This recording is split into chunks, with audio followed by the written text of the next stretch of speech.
es muy importante repetir y repetir el punto de vista de los que están adelantando las investigaciones.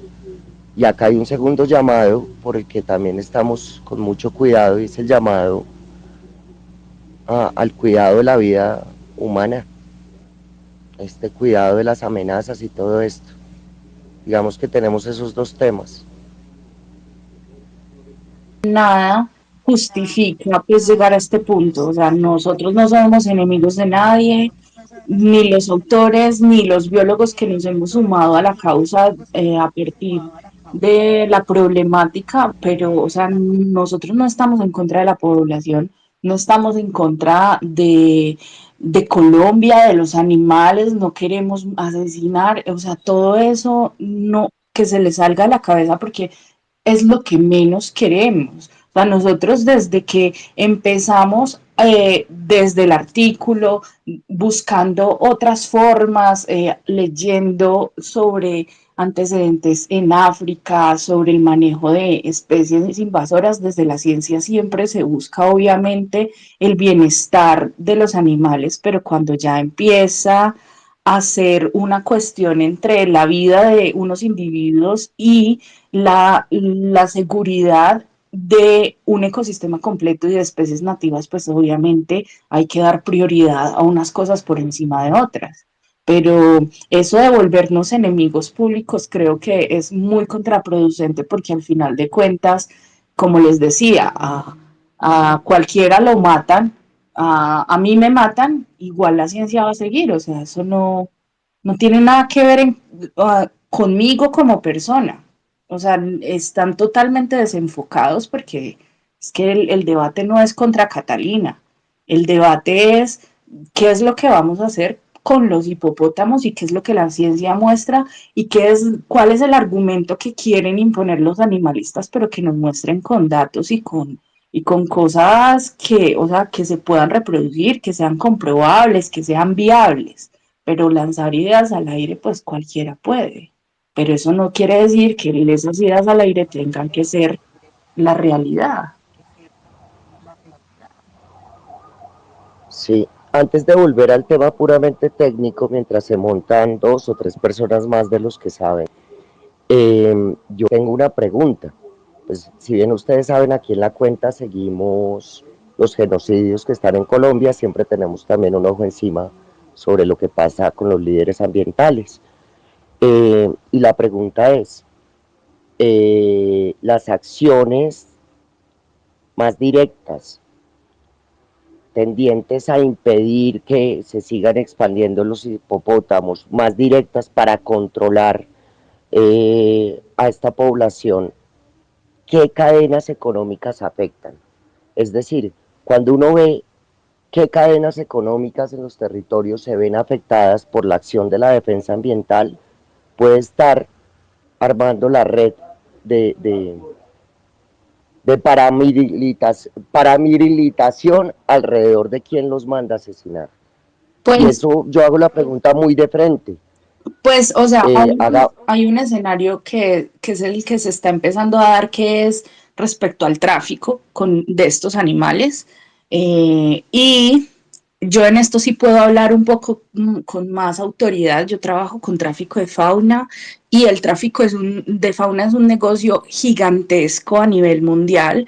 Es el cuarto negocio ilegal más grande del mundo y maneja las mismas rutas de tráfico que el de armas y el de drogas. Entonces no es una cuestión pequeña, no es una cuestión que no se deba tener o manejar con pinzas, eso es una cuestión súper grave y muy fuerte porque obviamente detrás del tráfico también hay corrupción a nivel estatal, a nivel de entidades, pues para poder manipular y manejar esos animales. Entonces puede ser que por eso, pero también es que ni siquiera va a ser por una cuestión monetaria, sino porque están poniendo el target en la cabeza, en las cabezas de la ciencia, diciendo que nosotros somos los enemigos de los animales y de la vida,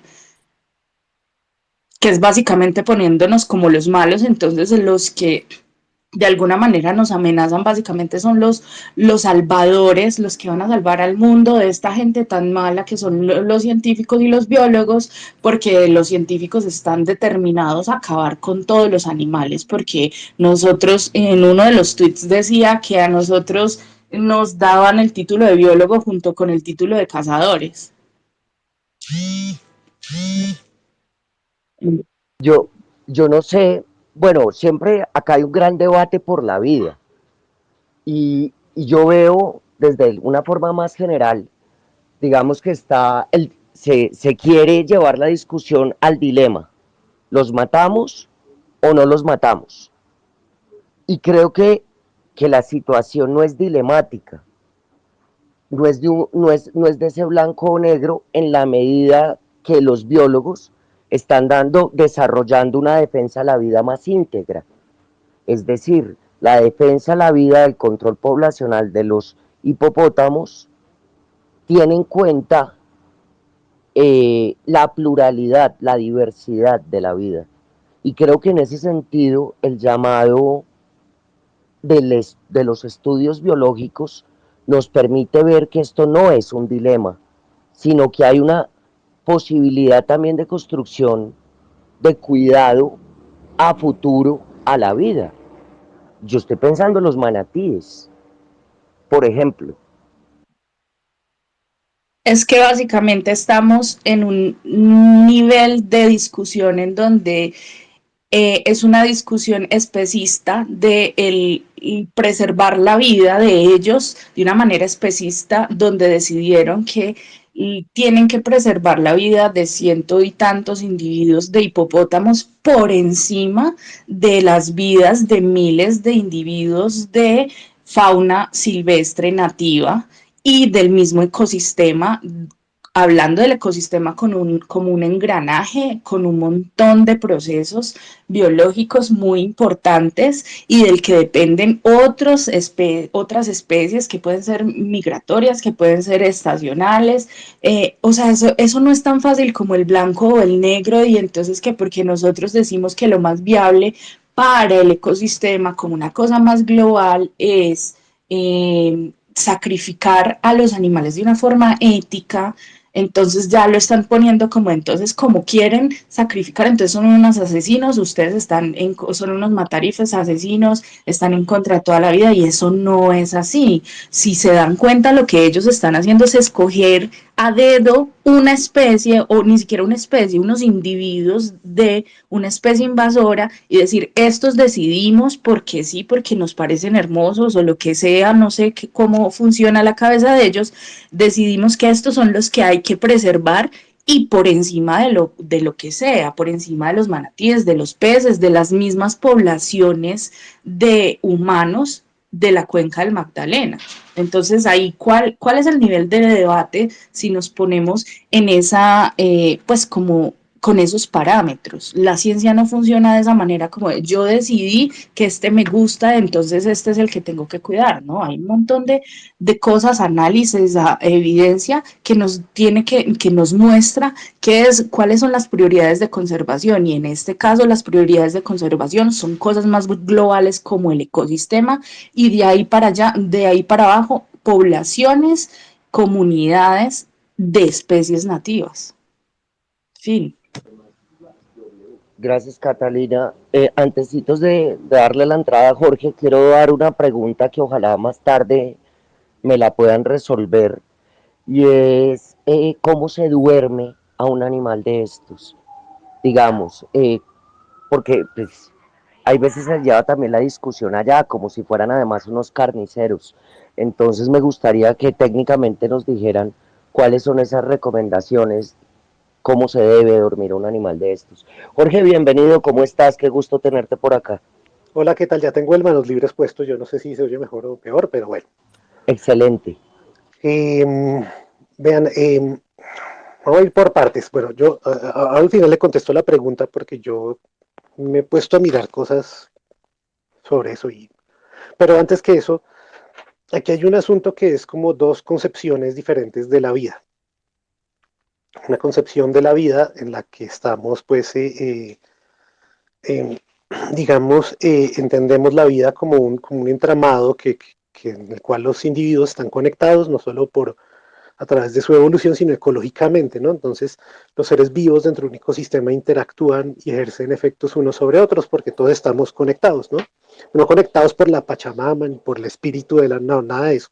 Conectados a través de flujos de materia y energía. Cuando un mosquito se para sobre mi piel y me pica, me está sacando un pedazo de materia que está usando el mosquito para producir energía para su organismo, proteínas para sus huevos, etcétera.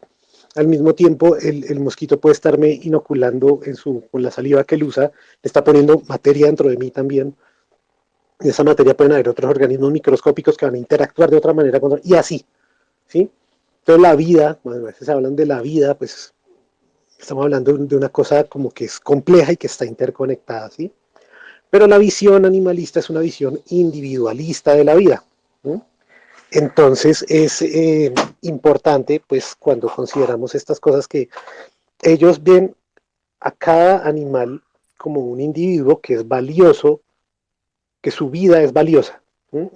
El comienzo de estas discusiones hace un par de años, algunos animalistas, y entre esos eh, Luis Domingo hablaban, ¿no?, de que su vida es valiosa, ellos merecen vivir porque su experiencia de vida. Entonces están defendiendo la experiencia, el derecho del hipopótamo que tenía a experimentar su vida y todo esto. ¿Sí? Son visiones, pues, nuevamente enfocadas en lo que siente cada individuo. ¿Okay? Por eso en los círculos animalistas se habla tanto de la sintiencia, incluso hay ocasiones en las que se refieren al sentiocentrismo, que ellos dicen no, que lo más importante son las sintiencias, las cosas que sienten los seres que pueden sentir. Entonces las plantas pasan a un segundo plano. ¿Sí? Incluso hubo un espacio, hay un colectivo animalista de Medellín que invitó a un señor argentino que dijo unas cosas como que los ecosistemas no importaban, porque los ecosistemas solo importaban porque estaban al servicio de los seres sintientes. ¿Sí? Cosas me parece, bueno, él dijo un montón de cosas horrorosas, pero él refleja algunas corrientes más extremas del animalismo. Me preocupa porque ya están en ciertos círculos animalistas en Colombia, no en todos. ¿Sí? Entonces, yo veo personas como Luis Domingo, ellos no están en esa posición tan excesivamente extrema, ellos quisieran una solución perfecta que no afectara a nadie. ¿Sí? Y con eso voy al segundo punto, que es que a veces en muchos debates, como por ejemplo este debate o el debate de los animales ferales o el debate de las energías limpias, a veces pecamos de querer que se implementen inmediatamente de manera radical soluciones perfectas que no tienen ningún inconveniente, y cuando nos damos cuenta y nos estrellamos con la realidad, vemos que las soluciones que creíamos perfectas tienen inconvenientes nuevos, ¿no? El uso de la energía solar requiere minerales que hay que extraer a través de la minería. La energía eólica a veces puede causar problemas también, entonces hay que como que buscar y refinar y, ¿cierto? Como ahí está el problema, por ejemplo, de la energía nuclear en Europa, ¿no? Que hay mucho movimiento antinuclear, pero cuando cada vez que el movimiento antinuclear de ambientalistas hace que cierren las centrales nucleares, pues porque hay que cambiarlas porque se necesita energía, pues vuelven y abren plantas de carbón. Entonces, hay que pensar en que todas las cosas tienen pues pros y contras, ¿no? Y no buscar eso. O sea, a veces las soluciones perfectas, por más que querramos implementarlas, cuando uno es realista se da cuenta de que no. ¿No? Y ahora vamos a la pregunta que hacían sobre los hipopótamos. Sé que hay protocolos para eutanizar animales grandes en zoológicos que involucran fármacos. En este caso, yo supongo que tienen que ser cantidades grandes, relativamente grandes, de fármacos, porque eh, pues son animales grandes. Afortunadamente no son tan grandes porque la cosa no es lineal, ¿no? Por efectos de la alometría, la cuestión no aumenta linealmente no aumenta la misma proporción o igual de rápido que el tamaño corporal. Por otro lado, cuando se hace en África hay lugares donde hay poblaciones de hipopótamos muy prolíficas y que se hace sacrificio y se hace aprovechamiento incluso de los mismos hipopótamos. Por ejemplo, en Zambia hay una cantidad tremenda de hipopótamos, si no mal no estoy, es en el río Luangwa, y lo que hacen es, bueno, los hipopótamos se les caza, ¿sí? Que esta es la palabra que va a escandalizar mucho, se les caza, con rifles especiales. En Colombia no existen esas armas. Estos rifles tienen que tener una munición de un tamaño grandote y que además es una munición sólida, que es especial, que eso tampoco lo tenemos en Colombia. Y esto por lo general se hace dándole un tiro a la cabeza al animal y hay unos puntos particulares que es en medio entre la oreja y el ojo, le dan un tiro y le dan al cerebro y matan de un tiro al animal fulminante. Cuando el animal está de frente le dan un tiro a la depresión triangular que está entre los dos ojos y los matan. Así manejan la fauna, pero la fauna se gestiona en muchos lugares de África y se gestiona a través de la caza y muchas veces lo que se hace es que llega, y esto va a escandalizar a más de uno, pero pues así lo hacen allá, ¿no?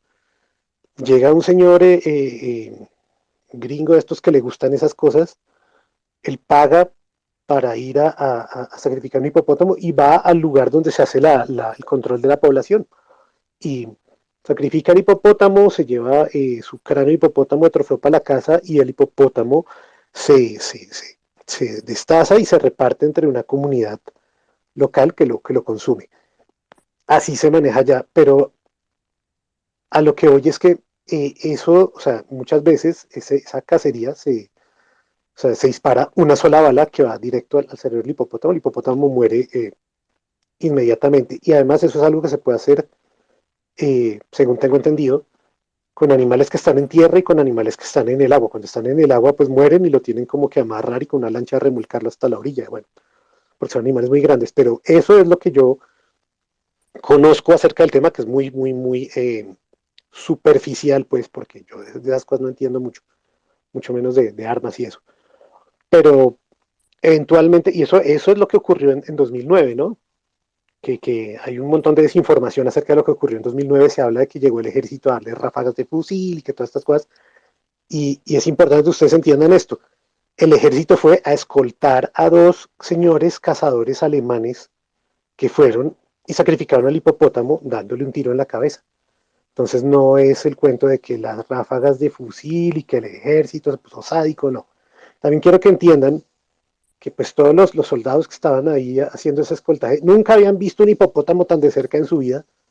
Eso era una experiencia inusual, única en su vida para ellos. Obviamente que se tomaron una foto, que eso fue la otra cosa que ¡wow! Los indignó. Hombre, a veces creo que exageramos con nuestras indignaciones y, y, y bueno, son cosas, con consideraciones que hay que tener. Las experiencias que ya ocurrieron acá en Colombia y las experiencias que ocurren en África pueden darnos luces acerca de cómo se manejan estos animales. A propósito de experiencias en África, busquen el video que creo que es del Ministerio de Ambiente en 2009, lo que dijeron, y busquen en la prensa de esa época lo que dijeron los expertos surafricanos que visitaron Colombia, qué dijeron y qué recomendaron, ¿no? Son expertos que están capacitados para hablar del manejo de esta fauna de gran tamaño en ese continente y lo que dijeron ellos y búsquenlo y averigüenlo y verán que eso también nos va a dar muchas luces. Gracias. A ti, Jorge. Hay otra pregunta que quiero dejar en la mesa, no sé si la quiere retomar Catalina o si ella quiere llevar el tema hacia otro lado, pero la pregunta es formas y métodos de esterilización. Es decir, ya empezamos a hablar de ciertas soluciones mixtas, aunque siempre escuchándolos a ustedes. Lo que pasa es que con el manejo de fauna silvestre también tienen que estar involucrados pues, profesionales de medicina veterinaria. Nosotros como biólogos nos enfocamos en la parte de entender el ecosistema, de entender las funciones ecológicas, de entender la ecología de los animales, pero cuando ya es manejo de animales se tiene que, o sea, yo como profesional en la biología no me voy a poner a hablar de cosas y metodologías que son netamente específicas para los médicos veterinarios, entonces que especialistas en fauna silvestre, porque también hay especialistas solo en domésticos. Entonces, obviamente sabemos de ciertas técnicas, sabemos que hay inyecciones, sabemos que hay también, como lo decía Jorge, con rifle.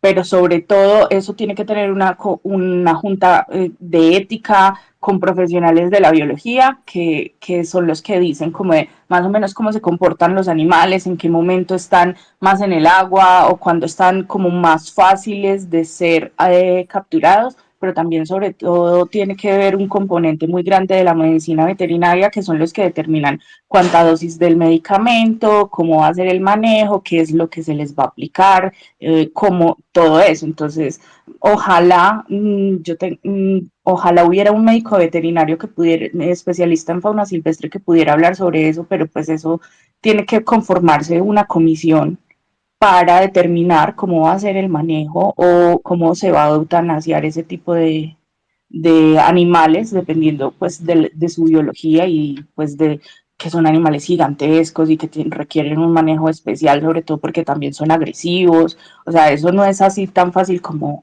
dormir un perrito, ¿no? Entonces yo no me pongo, conozco mis límites y tampoco me voy a poner a hablar de cosas que no tengo ni idea. Pero genial porque a nosotros, digamos, como público en general, nos sirve ir entendiendo que hay más especializaciones, que el biólogo, porque es que esas son las confusiones propias de esta discusión. Hay veces se imaginan que el biólogo es el que se lleva al grupo de animales y es el que les aplica la eutanasia, ¿me hago entender? Entonces tu aclaración es muy pertinente. Ojalá encontrar ese veterinario, invitarlo a un lugar como estos o hacerle una entrevista. Si Jorge o Catalina lo llegan a conocer, nosotros pues muy dispuestos a buscar una buena entrevista a la persona. De pronto, Jorge Caro, que él estuvo como involucrado en parte en algún momento con el manejo de estos animales, o Gina Serna, ellos son veterinarios que han trabajado en esas cosas, podrían ser adecuados para relatar los detalles de esas técnicas, ¿no? Ellos sí conocen de eso. Claro, o César también, pero no sé si ahorita está disponible, pues voy a escribirle por interno a ver si se quiere conectar, pero pues básicamente también esto debe servirnos como de ejemplo, como de ciertas, todas las áreas tienen ciertas habilidades, ciertos conocimientos que en conjunto hacemos un trabajo mucho más global y que nos podemos compartir y podemos complementar ese conocimiento y el trabajo con los animales, pero también tenemos que tener y muy claro como los límites y eso es a lo que la reflexión a la que quiero llegar con la situación con los animalistas. Nosotros sabemos el amor infinito y desbordado que tienen por los animales, pues hagamos una cosa como proactiva, positiva con ese amor, o sea, no es solo venir y atacar por atacar solo porque es que me llevan la contraria, porque es una pelea de egos ni nada de eso, sino venga, hagamos cosas propositivas, ustedes encárguense de mirar a ver cómo es que los ecosistemas los vamos a conservar, porque desde los ecosistemas también dependen las poblaciones humanas y nosotros como animalistas y nuestro amor, bueno, entonces desde nuestro conocimiento y desde nuestras limitaciones también entendamos qué podemos hacer por domésticos o por, sobre todo, es muy importante la educación ambiental. En eso ellos podrían ser maravillosos y contribuir un montón, pero nos quedamos enfrascados en este tipo de cosas de no, es que así yo no tenga ni idea de cosas técnicas o de cosas de la biología de los animales, yo opino y esa es mi opinión y punto. No, tenemos que también tener un poco como de un poco bajarle al ego y decir como, bueno, no, pero hay otras personas que se especializan en eso, han trabajado un montón en eso, pues algo bueno o algo tendrán que decir que deben saber un poco más que yo. Voy a escribirle a César a ver si está disponible en este momento. Gracias, Catalina. Y eso me gusta mucho las participaciones de Jorge porque retoma el contraargumento. Él retoma siempre lo que dicen los biólogos ahorita, perdón, los animalistas, y ahorita retomaba las cuestiones que decían hace años cuando comenzó esta discusión, y pues las intenta superar la discusión en otro plano. José David, bienvenido, ¿cómo estás? Hola, mucho gusto, muy bien, muchas gracias. Pues mira, me presento, yo soy José Rodríguez, soy biólogo y Además, soy estudiante de medicina veterinaria, último semestre de la Universidad Nacional. Mira, primero, expertos en el tema, de hecho, en Colombia hay uno, estuvo participando en el seguimiento de los hipopótamos que escaparon en 2009. Eh, es un, Se llama Wilson Moreno, es un muy buen médico veterinario, excelente médico veterinario. Ha participado en demasiados eventos a nivel internacional, tanto en África como en Europa, como en Estados Unidos, y tiene un muy amplio bagaje en, en la protección y en el cuidado de la fauna, de médico veterinario en fauna silvestre. Ahora, para la parte de medicina de la captura, esterilización, pues no soy experto en el tema de contracepción, que es como se llama esto, el control reproductivo de los individuos, pero sé, o sea, actualmente se había puesto un método en boca de todo el mundo que utilizan los animalistas, que ellos dicen, bueno, este es el medicamento y solamente con esto. A ver, una de las primeras cosas que dice el medicamento es que no puede ser un método exclusivo de control poblacional. ¿Qué pasa? Que estos medicamentos necesitan ser aplicados con una cierta periodicidad. Y si tú no lo haces, pues básicamente no estás haciendo nada. Cuando tú estás manipulando fauna silvestre que está libre, que está andando por ahí tranquila, en mitad del Magdalena Medio, tú no puedes decir como, no, mira, yo le apliqué este dardo con la dosis suficiente para que ese animal químicamente quede castrado. Sí, bueno, ¿por cuánto tiempo? ¿Por cuánto tiempo vas a asegurar que ese animal está castrado? ¿Cómo vas a hacer para hacerle el seguimiento a ese animal que vas a castrar? Ahora, dos, el otro método que existe es la esterilización quirúrgica, que es capturar al animal y pues una esterilización normal, digamos, pues normal en términos de medicina veterinaria, de sedar un animal, hacer un campo, utilizar campo quirúrgico estéril y realizar una esterilización normal, hembra o macho, independientemente de cuál sea el individuo. ¿Qué pasa? Que si se va a hacer eso, uno requiere una movilización enorme de personal, enorme de maquinaria, porque ¿cuál es el comportamiento normal de un hipopótamo? Estar cerca a la rota de un río, normal. Si tú vas a sedar un animal, un hipopótamo, tienes que garantizar que el hipopótamo no vaya a volver al río, porque en caso de que el animal sedado se duerma en el río, existe el riesgo de que el animal pueda morir ahogado. Eso es crueldad. Eso es algo que médicos veterinarios y biólogos intervienen para evitar que se haga.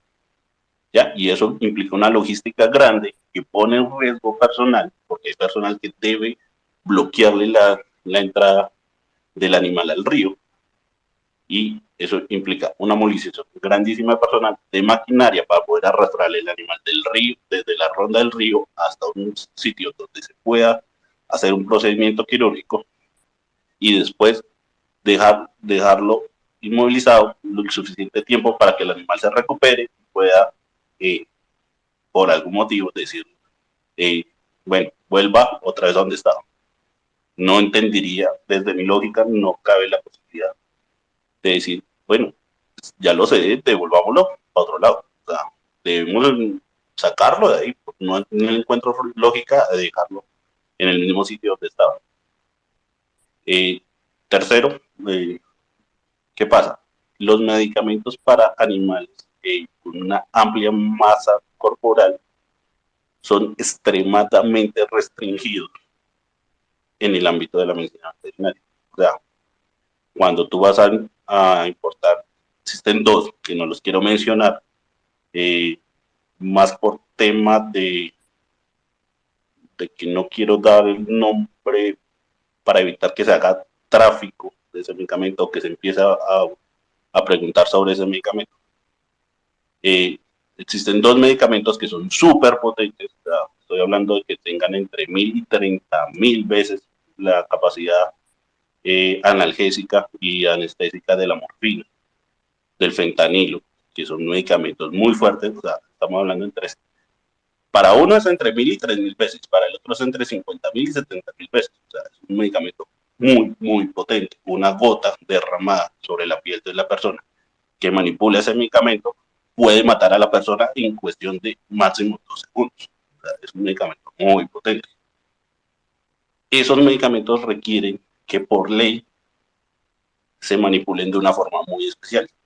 Ese medicamento tiene que estar siempre bajo eh, caja fuerte, no se puede movilizar libremente. Es un medicamento que se debe decir, voy a usar tanto en este animal y se debe garantizar que si el procedimiento se hizo o no se hizo, se debe siempre llevar un registro muy importante de ese medicamento, porque no se puede dar el lujo de que se pierda.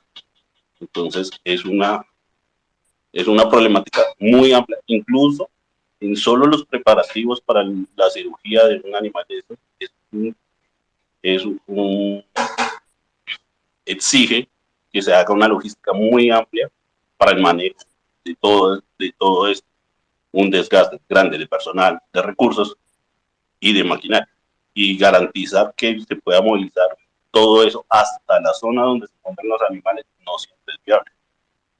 Entonces, esa era la opinión que quería dar sobre la parte médica veterinaria que existe actualmente sobre los hipopótamos.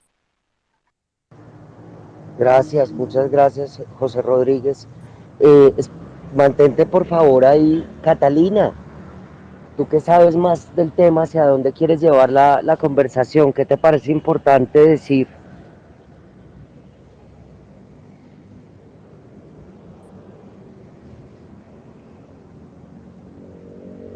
Aló, compañera Catalina.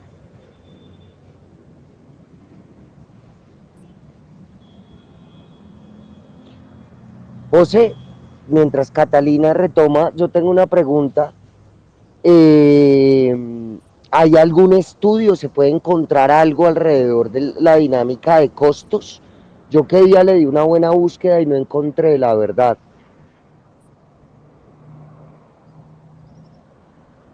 Porque se habla mucho de estos, se habla mucho de esto, pero no se encuentra material.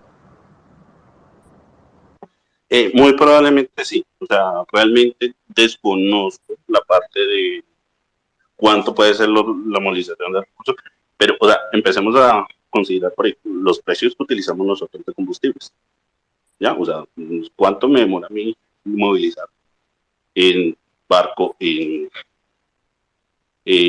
camiones, llevar una grúa, porque es que vas a necesitar una grúa, estás hablando de una tonelada, donde 15 personas a duras penas lo podrán levantar 10 centímetros del suelo, eh, y llevarlo hasta una zona. ¿Cuánto cuesta generar mallas que puedan contener un hipopótamo?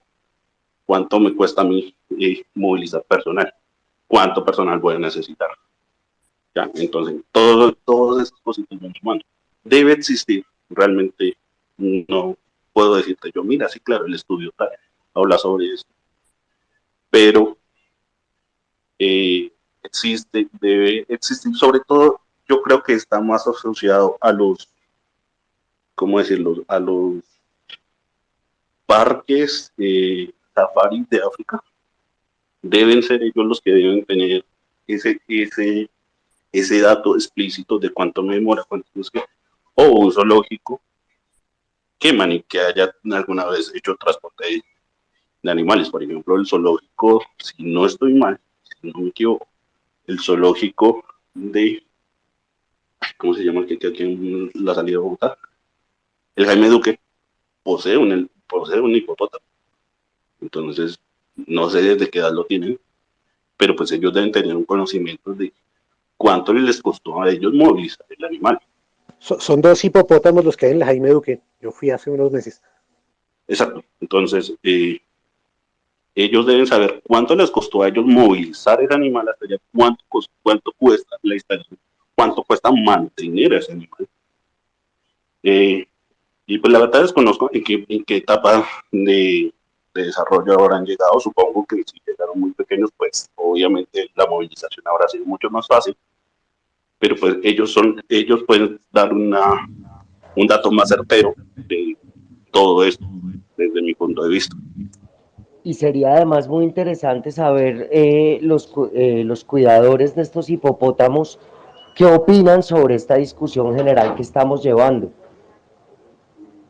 Creo, no sé si Jorge sepa qué opinión tendrían los cuidadores, porque también es interesante ir a verlos. No, pues personalmente yo no tengo ni idea, pero lo que sí sé es que, bueno, miren, después de toda la debacle esta de 2009, al poco rato del escándalo, le dijeron a las corporaciones, mire, suspendan esto de la cacería, no vuelvan a cazar otro hipopótamo. Al poco tiempo, pues bueno, ustedes saben lo que ocurrió, no hubo protestas de gente con máscaras de hipopótamos enfrente del Ministerio de Ambiente, empezaron a llover derechos de petición y cosas por este estilo, y les llegaban, o sea, les llegaban 150 al día, cosas así al Ministerio de Ambiente. Eh, y entonces, bueno, al poco tiempo hubo acciones judiciales, y estas acciones judiciales prohibieron, o sea, ya estaba suspendida para evitar polémicas, pero ya después llegó la prohibición pues de la caza del hipopótamo. Entonces todo el control del hipopótamo que se hizo desde 2009 hasta ahora ha sido todo el asunto de esterilizar y reubicar hipopótamos. Y eso es lo que nos dicen, los siguen diciendo los animalistas que es lo que hay que hacer. Entonces, ¿cuál es el resultado de eso? O sea, entre 2009 y 2022 se han esterilizado 11 hipopótamos, o sea, creo que son menos de uno por año, sigue siendo menos de uno por año, y, y se han movilizado algunos a zoológicos. Pero entonces, ¿qué pasa?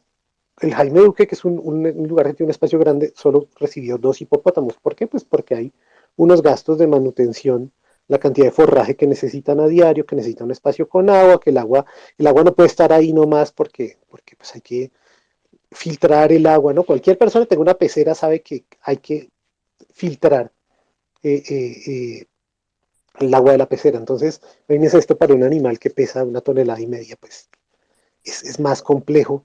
Y además que es un animal herbívoro que consume, o sea, trae materia orgánica de afuera y la defeca pues entonces es más complejo. Así que ningún zoológico en Colombia ha aceptado más de 2 hipopótamos de los que los han aceptado. Y además, ningún zoológico extranjero ha querido recibir hipopótamos.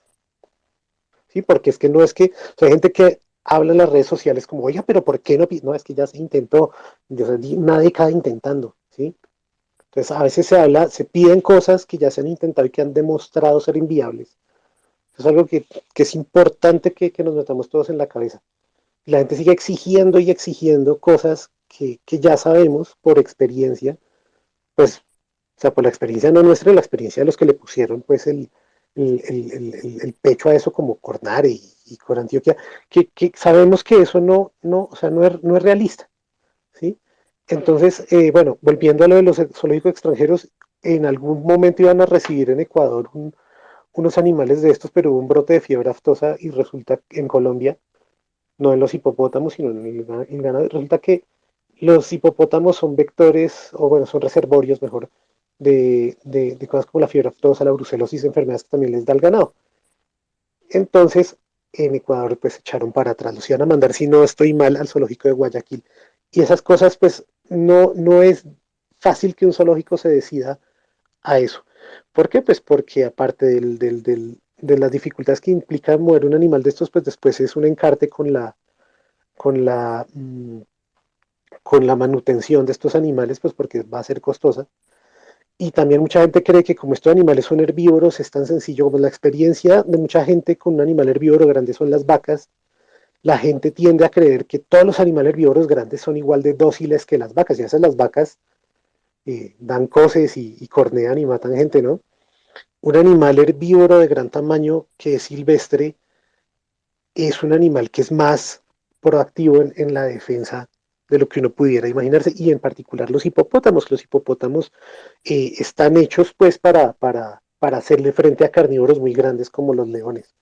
Entonces, no es como, primero, no, esterilizar hipopótamos no es como hacer una campaña de castrar perritos y gaticos en un barrio de Bogotá. Y segundo, mucho menos como castrar vacas o caballos, ni siquiera es como eso, es mucho más difícil. Y también como anestesiar, transportar, capturar hipopótamos no es como coger ganado, es mucho más complicado. Me recuerda un señor por allá llanero que decía en redes que eso es como castrar un caballo y entonces demándenme a mí, yo les castro 10 hipopótamos en un día. No, no es tan sencillo por el tamaño, por la agresividad, por las defensas que tienen, porque la piel de un hipopótamo en algunos puntos llega a tener hasta 6 centímetros de grosor. Hay un montón de cosas que complican cualquier tipo de manejo, letal o no letal, con estos animales. Entonces, es importante, muchas veces cuando la gente entiende esto, cuando se le explica a la gente esto, le dice, yo no sabía que que un hipopótamo era tan grande, por ejemplo. ¿Eh? Porque cosas como tan básicas como decir, mira, es que un hipopótamo adulto pesa entre 1 y 3 toneladas. Los machos más grandes pesan 3 toneladas, entonces por eso solo han podido esterilizar juveniles y subadultos que son más chiquitos. ¿No? Porque los grandes, o sea, es toda una hazaña con un subadulto, imagínese con un macho grande de 3 toneladas, pues es prácticamente manejar un dinosaurio, es lo que yo siempre digo. Entonces, son cosas son detalles que cuando a veces la gente los conoce, esos datos, se hace una idea más clara de lo que ocurre. Yo les recomiendo mucho, en YouTube alguien por ahí puso un documental que se llama Los hipopótamos del Capo, si mal no recuerdo, y se lo va a mandar a la constituyente por el chat. Y este documental muestra todo el proceso que involucra el manejo de un solo animal, que es el manejo que estamos llevando desde 2009, que además es carísimo, y instituciones como Cornare han tenido que buscar dinero de afuera para financiar esto, porque de verdad es que además el dinero de adentro sale del presupuesto ambiental, o sea, es un presupuesto ambiental que podríamos estar, no sé, utilizando de una mejor manera que rescatando hipopótamos. Gracias. Es una avalancha de argumentos para empezar a tomar acciones mucho más rápidas eh, y contundentes. Catalina, estabas de coadministradora. La experiencia en estos espacios nos indica que hay veces el coadministrador se cae.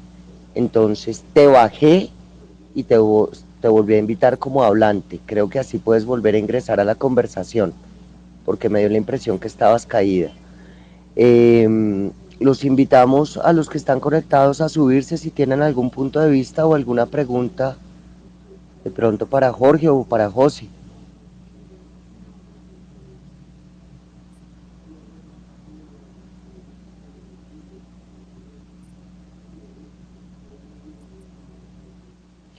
Jorge, yo qué día leí, sé que no es un tema fácil, pero antes del último informe yo leí unas proyecciones y estábamos hablando de un número muy alto de hipopótamos para dentro de 10 años.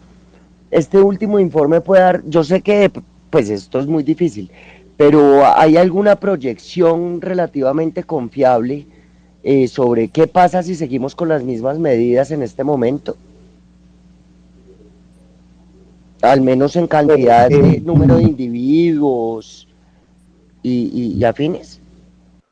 bueno, hay tres proyecciones. Lo que hicieron con el Instituto Humboldt y el Instituto de Ciencias Naturales, porque ellos desde octubre, o sea, mandaron, o sea, fue una gente al río Magdalena a mirar esto, ¿no? Y hacer censos. ¿Mm? Hacer censos de estos animales, a contarlos, porque es que nadie los ha ido a contar.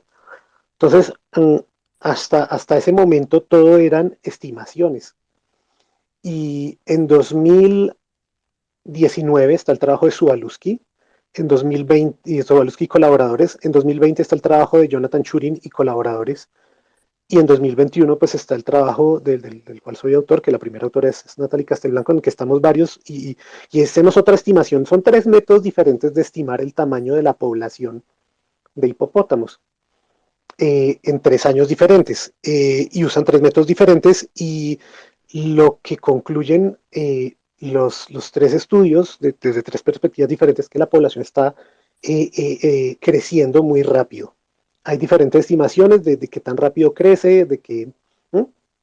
Si ustedes buscan, bueno, yo les puedo enviar un drive con eso, un enlace de drive para que lo compartan por interno.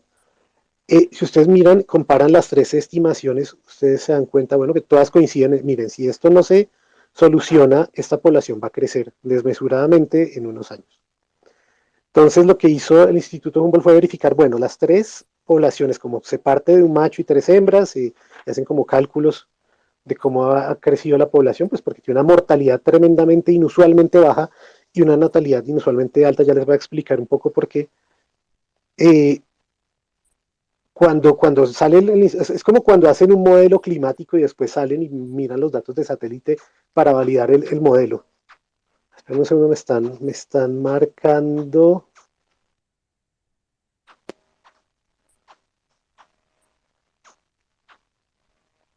Ay, se me cerró todo. Nos dio a los tapiceros el precio de los insumos para trabajar, ya prácticamente no podemos trabajar, sobre todo Le entró una llamada el doble de lo que estaban antes de la y pandemia. quedó allí. Y cada vez que uno va, le suben otro pedazo. Alberto, buenos días. Buenos días, Julio. Qué bueno que la tragedia de Pereira se hiciera para que... Bueno, esperemos un poquitico. Jorge tiene una dinámica porque al parecer le entró una llamada o algo hacia el teléfono y lo sacó. Aprovecho el momento, pues ya está más gruesito el espacio, ya hay más gente conectada, mucha más gente conectada, EPA. Por favor, pues si alguien quiere, puede solicitar la palabra, subirse y poder conversar un poquito con Jorge y no sé si a futuro con Natalie, autores de este último estudio. Jorge, creo que ya pudiste retomar el diálogo. No, todo lo contrario, caído. Venga y lo subo.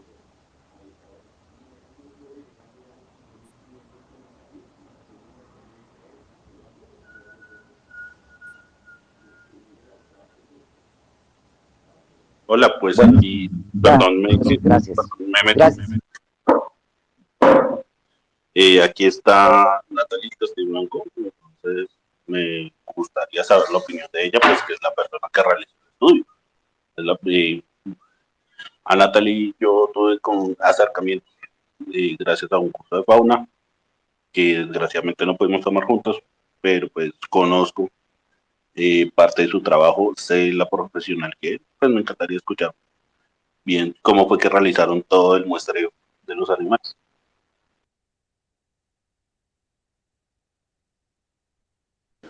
Sabemos por algo que escuchamos en el espacio que estábamos ahorita, que tiene unas dinámicas de conectividad, pero que está pendiente para entrar cuando pueda. Y como también lo había hecho con Jorge, entonces también igual Jorge estaba aquí comentándonos, pero Jorge también se cayó.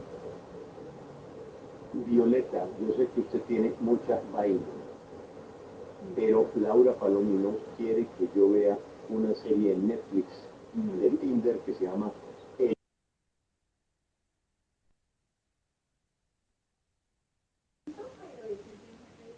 Ya Catalina también está participando. Sí, yo prefiero aquí no afanarme a llenar el silencio, sino que hablen los expertos de verdad.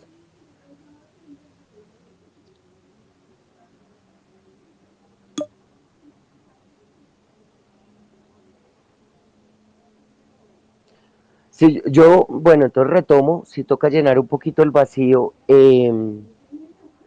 Estamos encontrando. Ah, Jorge, gracias. Justo a tiempo. Me hicieron, Nos salvaste de una mala interpretación. Gracias, me Jorge. hicieron una llamada y mi teléfono básicamente enloqueció.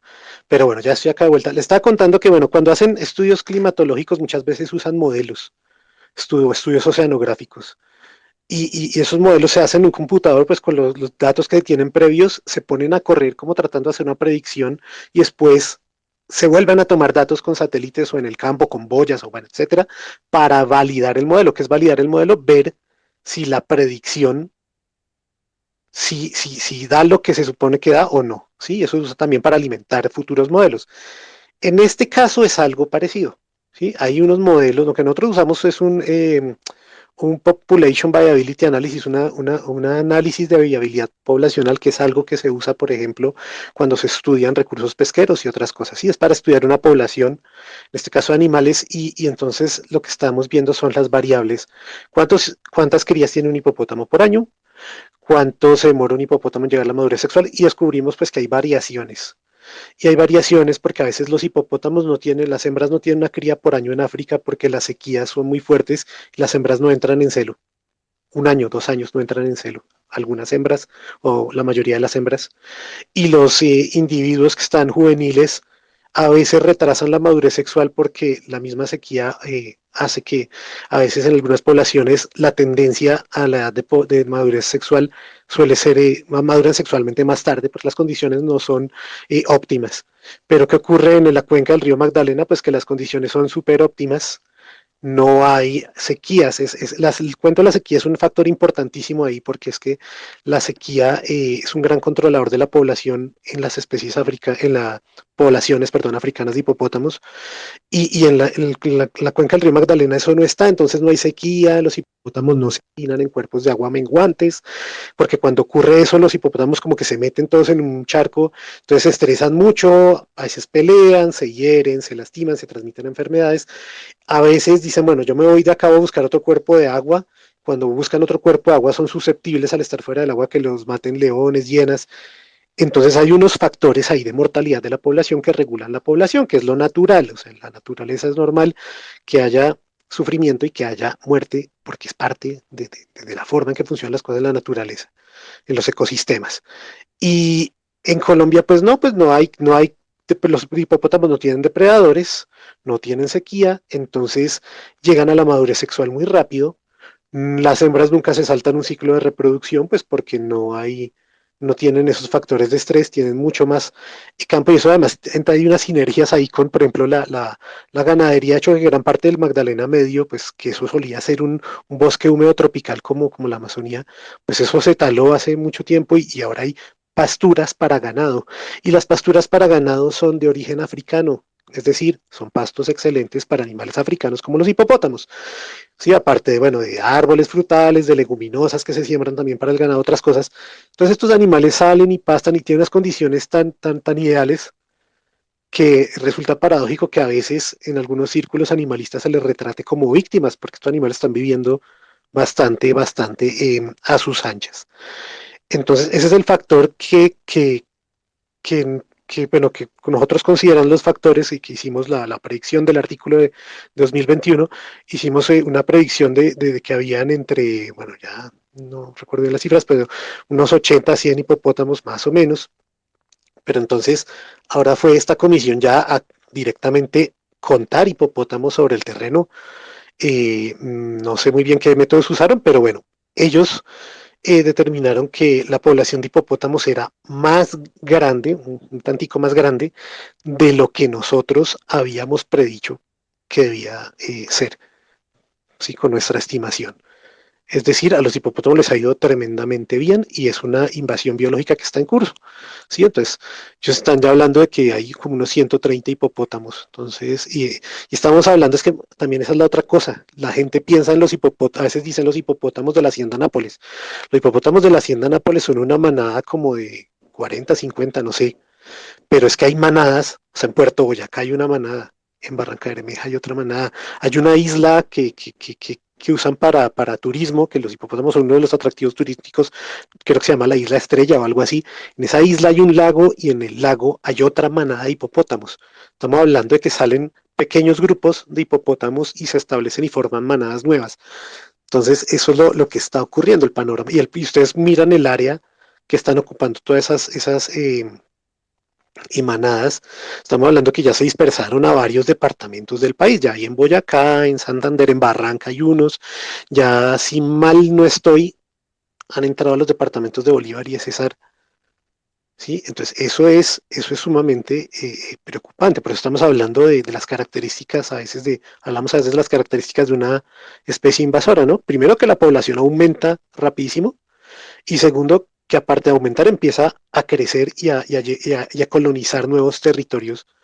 Y eso es el patrón que estamos viendo, ¿no? Entonces es importante tener eso pues en cuenta. Y gracias. A ti Jorge, por todo eso.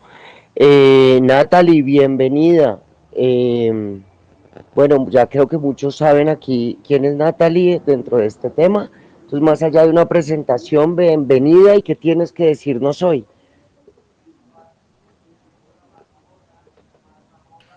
Disculpa, es que tengo aquí como un problema con mi micrófono. ¿Sí me están escuchando? Perfecto. Bueno, pues muchísimas gracias por el espacio. Pues no sé si tengan alguna pregunta o alguna cuestión en particular. A mí me gustó mucho la primera parte de este space donde hablaban un poco pues de estas situaciones, digamos, de confrontación con grupos activistas que a mí me parece un poco importante quizás retomar en otro momento, pero no sé si en este momento sería cortar la conversación que están llevando. Entonces ahí sí ya como que lo dejo a los administradores ver si seguimos por el rumbo de hablar de los métodos que está hablando Jorge, o si tiene alguna otra pregunta o consideración más específica. Yo no tengo ningún problema, digamos, con ir retomando conversaciones, porque sabemos que este tema involucra una multiplicidad de temas. Y si es cierto, lo que impulsó al compañero a abrir el anterior espacio es la dinámica que está pasando entre determinados grupos eh, que tienen posturas contrarias sobre esto. Entonces, si quieres, contextualízala de nuevo para los que están arriba y después le damos un momentico a José Rodríguez que quiere hacerte unas preguntas del estudio. Y ya estoy subiendo a nueva gente. Entonces, si quieres, vuelve a presentar ese tema, Natalie. Tranquila. Vale, listo. No, solamente, bueno, no estuve tampoco completamente de pronto, o sea, me disculpan si estoy de pronto repitiendo cosas que ya comentaron, pero alcancé a escuchar a Cata hablando un poquito de esta parte de este conflicto, digamos, que se ha presentado, que es constante. Y que tampoco es generalizado, o sea, si nos ponemos a analizar bien las cosas, pues son 2, 3 personas de este equipo de gente que pues son bastante agresivos, que inclusive son personas con perfiles no reales. Entonces pues tampoco es sencillo hacer las cosas, ¿no? Es muy difícil crear un diálogo cuando tienes un fake al frente y tú estás poniendo tu nombre, tu biografía, todo, pues tu vida, pues abierta y honestamente. Otro punto que yo quería aportar acá, y es que hay que reconocer, yo creo que tenemos que partir desde ahí, de reconocer que el activismo y en particular el animalismo es una voz muy importante, tienen muchas cosas que enseñarnos, específicamente a los biólogos, a los científicos, y es esta capacidad de cohesión, de trabajo de grupo, de un movimiento que va pues hacia la misma dirección, generalmente como muy apasionados. Los biólogos somos tremendamente apasionados, pero somos muy dispersos, y eso tenemos que reconocerlo, y ellos tienen eso, o sea, eso, y no es una competencia tampoco, pero hay que aprender, digamos, de ese gremio, cosas que en nosotros fallamos muy frecuentemente. Entonces también hay que hacer como esa reflexión muy importante. Y también tienen la capacidad de pasar sus ideas de manera muy fácil al público general, ¿no? Pues nosotros también estamos trabajando en ese sentido, pero todavía nos cuesta mucho, sobre todo pues a quienes trabajamos en ciencia pura, o muchos que trabajan en ciencia pura, pues cuesta mucho todavía trasladar este conocimiento, estas ideas, estas perspectivas al público, y es algo que tenemos que trabajar. Entonces yo sí creo que en muchas cosas serían unos aliados excelentes, ¿no? Y no solamente, como decía Cata, por ejemplo, en términos de manejo de fauna urbana, de fauna callejera, de fauna feral, sino también en cosas inclusive como tráfico de fauna, que tiene unos eslabones muy importantes a nivel urbano.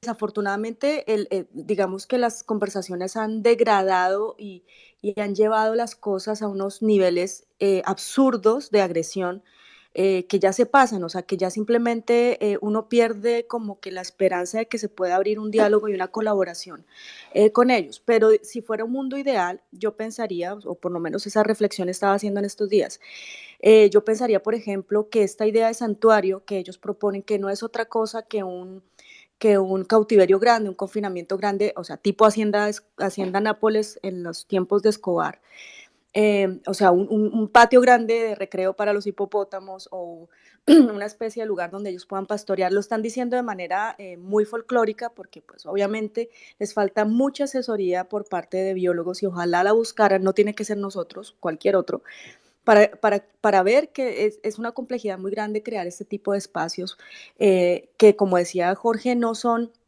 estamos hablando de ganado, ni siquiera de búfalos o ganado difícil de manejar, sino que estamos hablando de hipopótamos.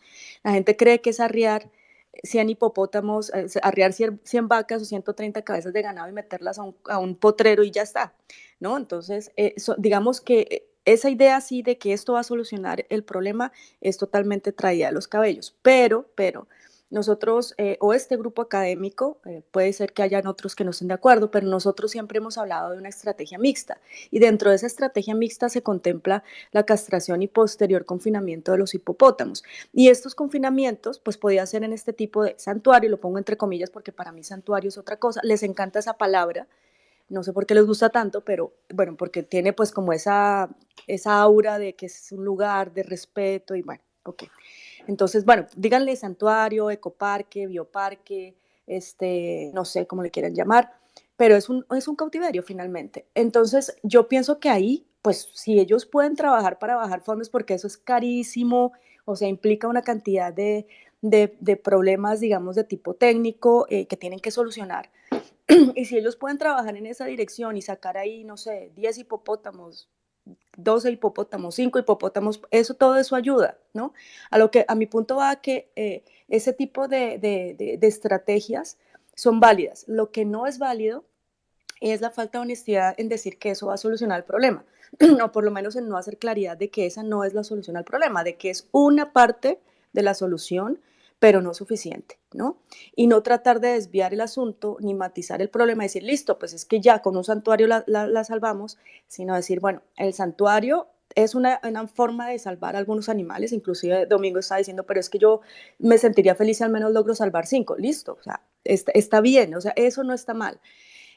Yo por eso digo, insisto en que hay ideas que hay que escuchar también, inclusive cuando se hablaba de la castración química, hay que escucharlo, hay que aplicarlo, los pilotos son importantes. Lo que yo insisto y quiero seguir insistiendo es que no se puede vender eso como la solución única solamente para desviar la atención de la parte de sacrificio. ¿No? Entonces dicen, no, pues si hay científicos capaces que están haciendo lo de la parte de la esterilización química y ya lo solucionamos. No, vale, hazlo.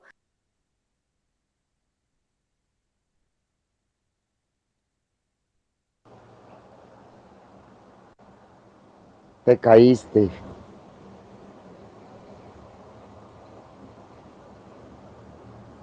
Bueno, mientras incorpora la compañera Natalie, Diego Pinto, ¿cómo estás? Muy buenos días. Gracias, buenos días. ¿Me escuchan? Sí, señor. Pues estaba escuchando atento la intervención de la bióloga como para completar. Pues a mí me parece importante lo que ella dice, o sea, las decisiones que se deben tomar no solo deben ser enfocadas o inclinadas hacia activismo animalista, porque es que muchos, de pronto, en algunas especies compartimos ese enfoque, pero efectivamente eso tiene que ser tomado de evidencia científica. Yo creo que aquí también debe tomar un papel importante el Congreso de la República.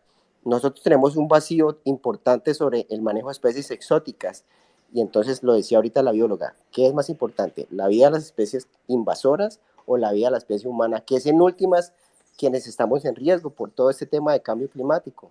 Entonces, yo creería que también es importante que empecemos a permear nuestras posturas, sobre todo en esta coyuntura electoral, metiendo en política, pero sí es importante que desde el Congreso de la República se empiece a legislar para tomar decisiones en unas futuras eventos que tengamos que tomar decisiones como lo que está pasando con la invasión de los hipopótamos, porque es que ese es un problema que se está saliendo de control. Lo decía ahorita la bióloga, no es como arriar 100 cabezas de ganado, que ya sabemos el manejo etológico, y además la especie de bovina es invasora en nuestro contexto. Yo me encuentro en la región amazónica y, por ejemplo, nosotros tenemos un problema gravísimo, gravísimo con la ganadería, pese a que subsiste para la permanencia económica de muchas familias, nosotros estamos acabando con nuestro territorio, incluyendo otras especies domésticas. Entonces, ubicándome de nuevo en el tema de los hipopótamos, hay que tomar una decisión integral que vaya entre esterilización y, si es posible, sacrificar algunos de esos especímenes que ya de pronto tienen un periodo longevo, pero que están generando problemas no solo de tipo social, sino ambiental. La contaminación de excretas de esas especies afecta la ecología y la dinámica de muchos nichos ecológicos a su alrededor, y que en última se van a trasladar a otras regiones del país. Nosotros vamos a recibir desechos también de esas especies, por ejemplo, en la región amazónica, que pueden afectar la dinámica ecológica de muchas especies nativas que quedan. Entonces sí es importante que el Congreso empiece a tomar decisiones legislativas de esto. No existe un vacío en cuanto a esto, y le están dejando la responsabilidad como a que tome fuerza el activismo animalista, y esto debe ser bajo las decisiones científicas. Muchas gracias, Diego. Frente a lo que estabas diciendo de lo del Congreso, nosotros ya habíamos como que tenido un pequeño diálogo al respecto, y había una opinión pues que a mí me llamó mucho la atención, y es que era como un llamado a poder tener una estructura científica que no necesariamente politice estos temas y pueda dar soluciones efectivas en el tiempo. El riesgo de que esto se lleve necesariamente al Congreso es que se politice una decisión que debe a otros niveles, que debe tener fundamentos más científicos. Quizá el llamado, quizá donde nos podemos encontrar, Diego, es el llamado a que desde el Congreso se fijen las posibilidades a entidades que tomen las decisiones desde el punto de vista de la confluencia entre distintas experticias alrededor de un tema, con mucha mayor claridad y capacidad de ejecución. Por ejemplo, frente al tema de las tutelas, ¿no? Las tutelas y todo el andamiaje jurídico que puede utilizar para entorpecer la acción de los biólogos, pueda suspenderse y tramitarse de una manera diferente. Aquí como para encontrar los dos puntos de vista, Diego. Ya te doy la palabra primera, pero como hice una réplica, no sé si Diego quiera opinar. No, sigo escuchando la conversación y seguimos teniendo puntos de encuentro. Gracias. A ti, bienvenida a Primera Línea Ambiental, ¿cómo estás? Gracias, constituyente. Buenos días a todos. Me alegra ver que hay muchos biólogos y ecólogos.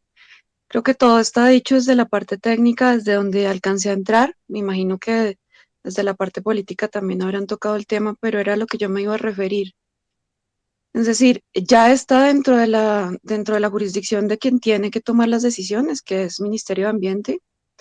Lo que pasa es que evidentemente transversaliza muchísimas opiniones, y en tiempo de campaña evidentemente sirve para politizar. Estoy de acuerdo con la compañera Natalie, que estaba hablando sobre las posibilidades que tenemos de aprender quienes trabajamos en ciencias sobre el diálogo que tiene con su entorno quien hace simplemente activismo, o quien hace otro tipo o ejerce otro tipo de lectura sobre su ecosistema. Mucho más, ¿qué les digo yo? Mucho más emotivo, ¿sí? Desde otro punto de visión menos abstracto que el nuestro. Sin embargo, eso permite que se olviden ciertos principios que nos abocan a todos, y que digamos, sin diferencias o sin exclusiones de actividad académica, nos transversalizan y nos obligan. Y me refiero propiamente a la Constitución. Entonces, la Constitución nos obliga a pensar en los recursos nacionales en primera instancia. porque nuestro territorio también lo rigen las normas de protección frente precisamente a esos límites y características no solamente geomorfológicas, sino ambientales, ecosistémicas y obviamente traspasa la fauna. Existe el principio de precaución que obliga a todos los estamentos e incluso a los ciudadanos a actuar teniendo como premisa la protección del medio ambiente, aún en cuanto al desconocimiento de las consecuencias que tengan cada uno de sus actos. ¿Qué quiere decir eso? Que si este caso de los hipopótamos es terriblemente adverso para la infraestructura ecológica nacional, pues muchísimo más, digamos que nos aboca a actuar aunque no supiéramos las consecuencias. Pero el principio de precaución nos obliga a actuar aunque no sepamos las consecuencias.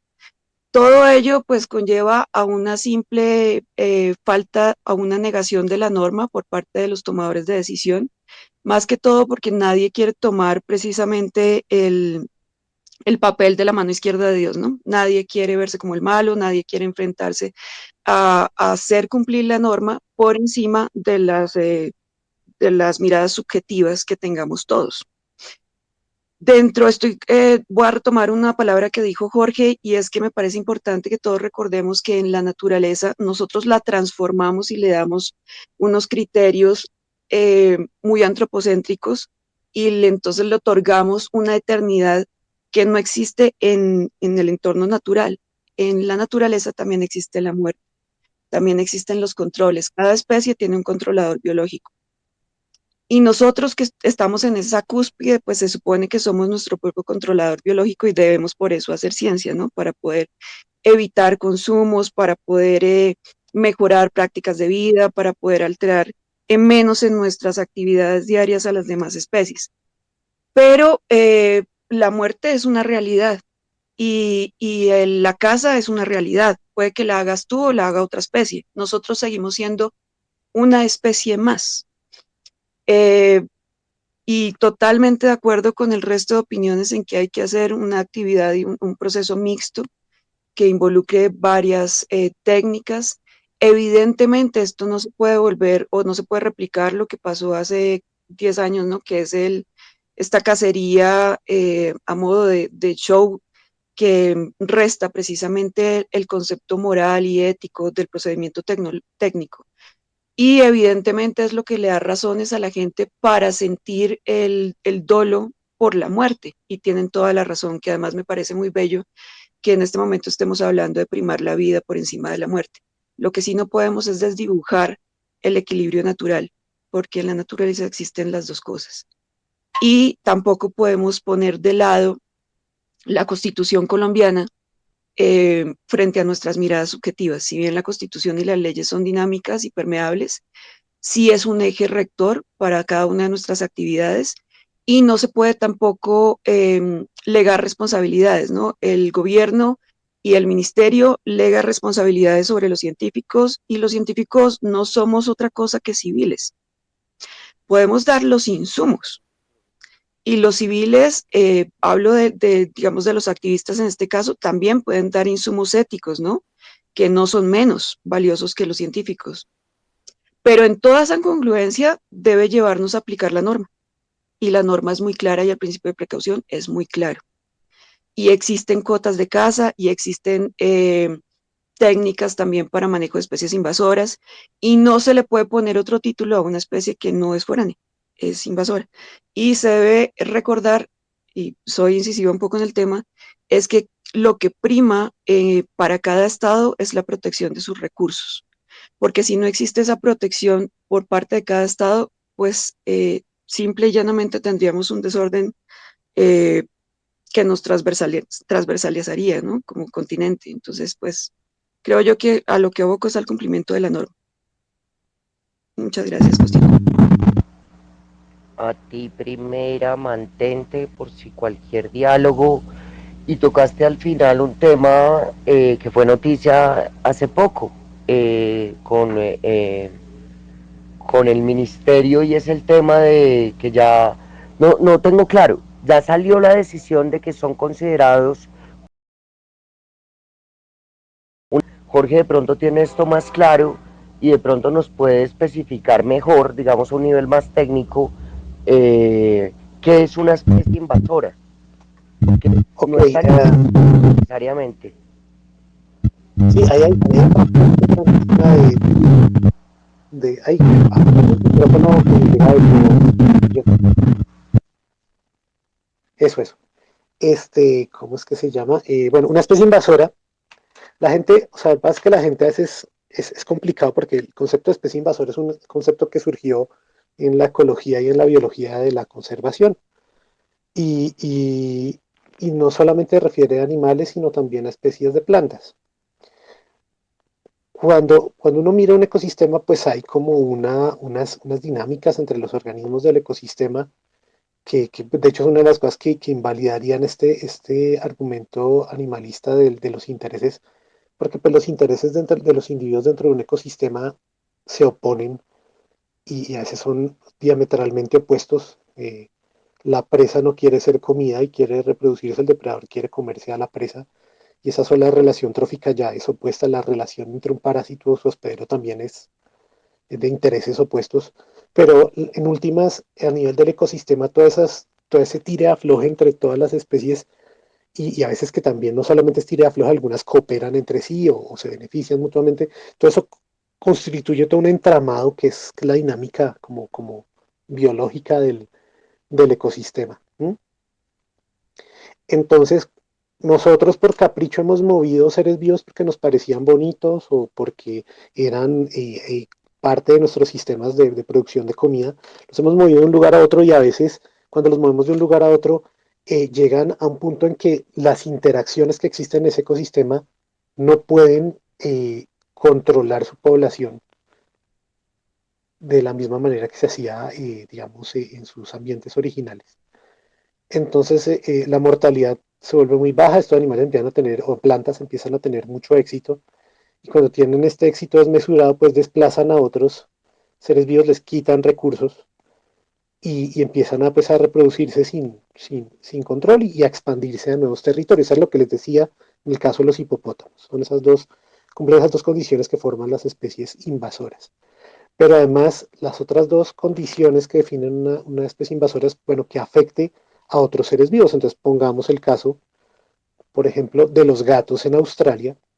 Los gatos en Australia, pues llegaron a un continente donde no tienen competencia real, nadie se los come, no, y todos los animales, mamíferos, reptiles, aves de Australia son extremadamente vulnerables a su depredación, entonces tienen mucho éxito como depredadores. Y ahora tenemos, bueno, teníamos en algún punto 2 millones de gatos en Australia. Y pasaron de estar como de ciertos puntos donde los introdujo el ser humano accidentalmente porque simplemente los dejaron sueltos a ocupar grandes territorios. ¿Sí? Entonces, y están afectando especies nativas y han llevado a ya varias especies únicas en el mundo, animales que solo se encontraban en Australia, los han llevado a la extinción. Y finalmente está el hecho de que las especies invasoras terminan por afectar servicios ecosistémicos que nos benefician a los seres humanos, terminan por causar daños. Entonces, un ejemplo claro de esto son los jabalíes introducidos en Norteamérica, los jabalíes eurasiáticos, han causado una cantidad de daños en cultivos y en infraestructura. También los camellos y los caballos en Australia ferales han causado un montón de daños a infraestructura humana y a servicios ecosistémicos bueno, que terminan siendo pues también un problema en ese aspecto. Y los hipopótamos invasores cumplen con todas las características de una especie invasora.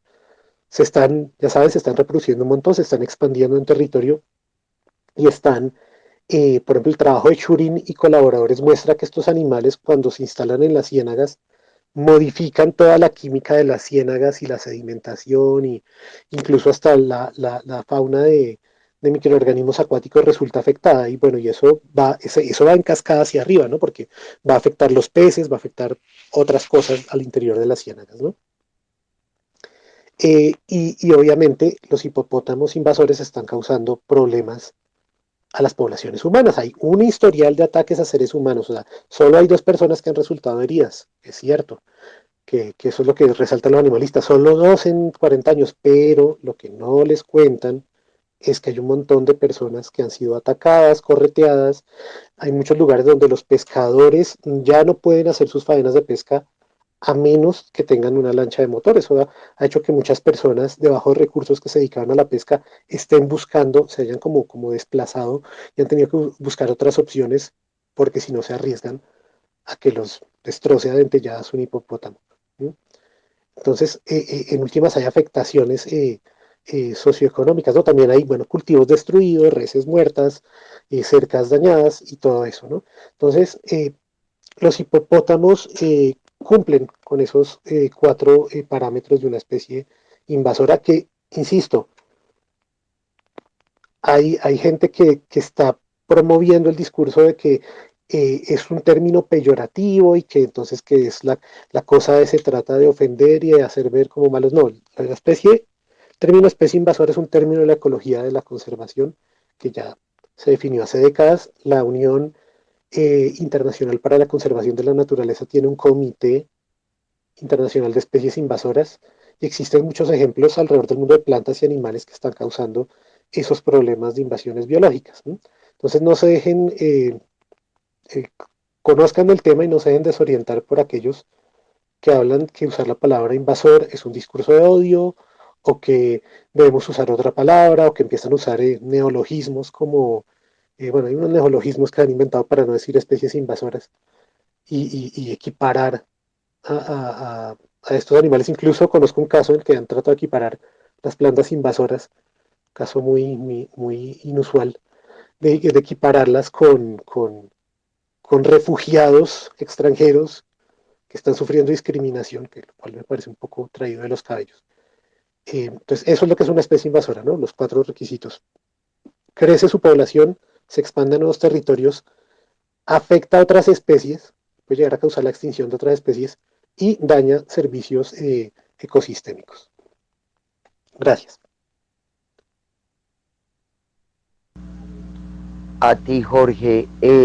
Bueno, Natalie se volvió a subir a la conversación y tenemos nuevos hablantes. Sin embargo, me parece importante que Natalie retome discurso. Me disculpas primera, pero me parece, o quieres decir algo corto primera. No, continúe.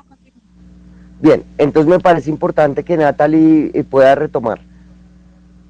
Uy, pero es que ni siquiera sé dónde quedé. O sea, yo estaba muy feliz hablando, duré como 10 minutos hablando, ni siquiera sé hasta dónde me escucharon, chicos. Entonces, no sé, no sé dónde quedé, pero como para redondear un poquito lo que yo estaba opinando, son dos cosas. Por un lado, pues darle valor al discurso animalista también en diferentes sentidos. Creo que es un grupo cohesionado, es un grupo que sabe trabajar en equipo y de eso debemos aprender y ojalá poder, digamos, aprovechar esas fortalezas que ellos tienen para avanzar en la solución a diferentes problemas con la fauna, incluyendo los hipopótamos invasores. Y lo segundo, pues es insistir en hacerle en pararnos fuerte ante las fake news que están esparciendo en este momento, que vienen de la cabeza del mismo candidato Luis Domingo, en donde está pues afirmando que la idea de declarar la especie invasora es para poder generar un negocio de cacería deportiva, para hacer del Magdalena un coto de caza, y eso pues es algo que es totalmente falso porque ni siquiera se ha planteado de manera oficial, a pesar de que como biólogos reconocemos que la cacería deportiva puede ser una estrategia de conservación y ha funcionado muy bien en muchos lugares. En Colombia, en lo personal, yo pienso que no es una buena idea. Yo creo que digamos, culturalmente no estamos preparados para esto y está bien, está bien. Y hay otras maneras de hacerlo, más complicadas, más costosas, pero yo en lo particular no considero que sea la vía. Pero bueno, eso no lo decido yo, ni ninguno de nosotros acá. Para eso se conforma un comité de expertos que ni siquiera se ha sentado a discutir bien las estrategias, ¿no? Puntuales. Entonces, nada, hacer un llamado a que entre todos pues colaboremos a, digamos que este tipo que es como una bola de nieve, empieza con una extracción de un pantallazo malintencionado A partir de ahí se genera todo un discurso contra la cacería deportiva. A partir de ahí entonces dicen que los biólogos estamos haciendo negocio de eso y bueno, ahí se va generando una bola de nieve y estas personas son expertas en eso. Entonces, pues también de manera respetuosa, en la medida de lo posible, por supuesto, tenemos que ser respetuosos, pero sí ser muy claros en eso y repetirlo hasta el cansancio y tratar de justamente pelearle a esas fake news que pues que lo único que hacen es meterle palos a la rueda y evitar que se hagan acciones y generar, digamos, una animadversión del público a las estrategias de manejo que se quieran implementar. Y aquí queremos justamente lo contrario, que las personas, el público entienda las razones por las cuales se hace el manejo y específicamente que seamos muy transparentes también en cuáles son esas acciones. Repito, esto todavía está en pañales, ni siquiera hemos llegado a ese punto, apenas estamos en la declaratoria de especie invasora, de ahí a que surjan todos estos procesos, es pues también un tiempo que esperamos sea lo más rápido posible, pero no estamos todavía allá. Entonces, nada, solamente esa era mi, digamos, como el resumen de mi intervención. Ahora sí escucharon, no sé. Muchas gracias. No, gracias. Ojalá te puedas mantener, pero como estos espacios los abrimos de un momento a otro, no sabemos cómo están de tiempo, pero ojalá te puedas mantener. Listo, aquí los Primera, voy escuchando, sigan. excelente, gracias. Primera,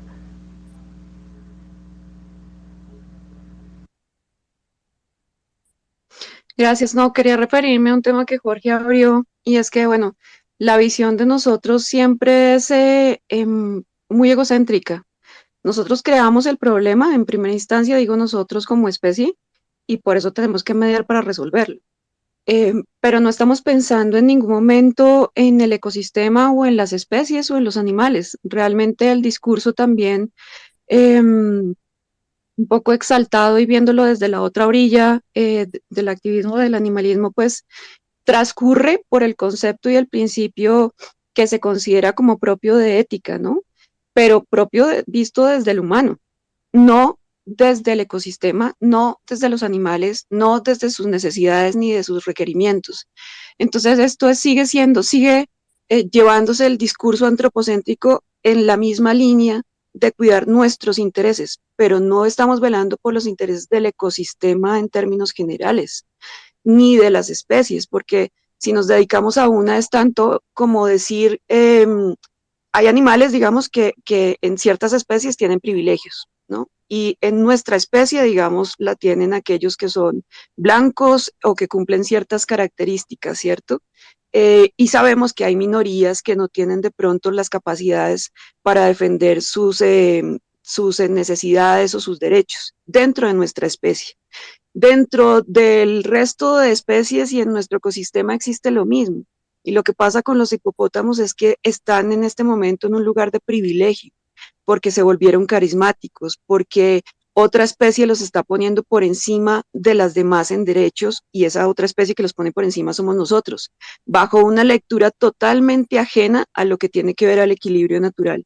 Entonces yo sí creo que para hablar de naturaleza hay que salirse también un poquito de esa mirada tan egocéntrica que tenemos y empezar a ver lo que requieren los demás, lo que requiere el otro, lo que requieren las minorías que están expuestas. Y esas minorías que están expuestas, hablo de la fauna silvestre y pasando también por nuestra riqueza vegetal, por las cuencas, todos ellos están expuestos y no le podemos dar prelación a una sola especie por encima del bien colectivo, llevando nuestros términos a los términos de la naturaleza. No está bien hacerlo porque cada uno tiene una visión diferente y se rige por principios distintos, pero ya que se está trayendo el discurso siempre al humano, pues es importante ver que se puede aplicar para el otro lado, ¿no? Y no estaría bien inclinar la balanza a privilegiar una única especie por encima de las demás. Eso no se hace ni siquiera en nuestra cosmovisión más antropogénica. Eso era lo que quería decir. Gracias, constituyente. a ti como siempre. Javier, ¿cómo estás? Muy buenos días. Bienvenido. Hola, buenos días. Gracias por permitirme hablar. No soy biólogo, no soy experto en el tema, soy antropólogo, pero me parece que desde la acción ciudadana sería fundamental contribuir a la pedagogía sobre los efectos perversos de las especies invasoras, no solo los hipopótamos, sino el pez león, el retamo espinoso, el caracol africano, etcétera. Y me parece que es una batalla que hay que dar todos los días a través de datos y de argumentos. Estamos en un entorno comunicativo en el que las fake news, las noticias falsas, fluyen fácilmente y las personas que no tienen tiempo o interés en profundizar sobre los temas se dejan embaucar fácilmente por argumentos que a primera vista parecen contundentes y significativos. En el caso de los hipopótamos, es un problema que desafortunadamente las autoridades ambientales dejaron avanzar sin tomar las medidas que han debido tomar en su debido momento, cuando habían los ejemplares con los que hubiéramos podido controlar el problema.